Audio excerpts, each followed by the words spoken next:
जय श्री राधे बंधुओं, आपका स्वागत है हमारे चैनल ज्योतिष धर्म पर। बंधुओं, आज हम आपको भगवान शिव के दूसरे ज्योतिर्लिंग मल्लिकार्जुन के बारे में विस्तार से बताएंगे।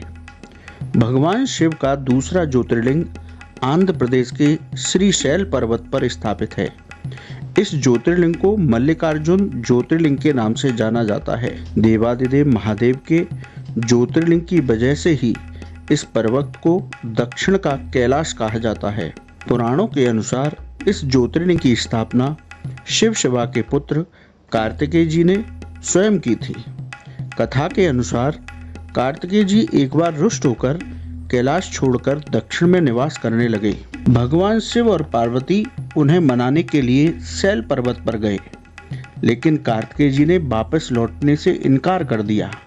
साथ ही भगवान गौरी शंकर से इसी स्थान पर विराजमान होने की प्रार्थना की।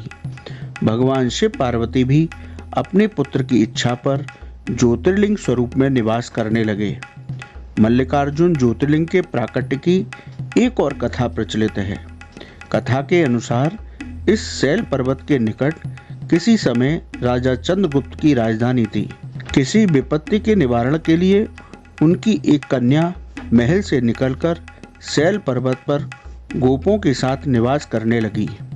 उस कन्या के पास बहुत ही शुभ लक्षणा सुंदर श्यामा गाय थी। उस गाय का दूध चोरी से कोई दोह ले जाता था।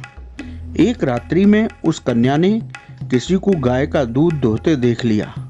वो उसके पीछे दौड़ी, लेकिन गाय के पास पहुंचकर उसने देखा कि वहां एक शिवलिंग के अलावा कुछ नहीं था।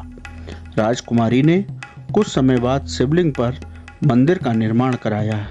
यही शिवलिंग मल्लिकार्जुन ज्योतिर्लिंग के रूप में प्रसिद्ध हुआ। महाभारत पुराण और पद्म पुराण में विस्तार से मल्लिकार्जुन ज्योतिर्लिंग की महिमा का वर्णन दिया गया है।